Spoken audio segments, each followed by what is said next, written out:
రంగస్థలం నటుడిగా తన ప్రస్థానాన్ని మొదలుపెట్టి అనతి కాలంలోనే అంచెలంచెలుగా ఎదిగారు తనికెళ్ల భరణి. సుప్రసిద్ధ కవిగా, మాటల రచయితగా మంచి పేరు ప్రఖ్యాతులు సొంతం చేసుకున్న ఆయన 52 సినిమాలకు మాటలను అందించారు. ఇప్పటి వరకు 800కు పైగా చిత్రాలలో నటించి తెలుగువారి మనసును దోచుకున్నారు. నటుడిగా, రచయితగా ప్రేక్షకులను మంత్రముగ్ధుల్ని చేసిన తనికెళ్ల భరణికి అరుదైన గౌరవం లభించింది.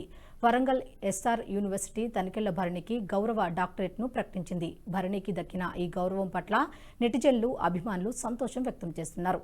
ఎస్ఆర్ యూనివర్సిటీ గౌరవ డాక్టరేట్ను ఆగస్టు 3న వరంగల్లో జరిగే స్నాతకోత్సవ వేడుకల్లో తనికెళ్ల భరణికి ప్రదానం చేయనున్నారు.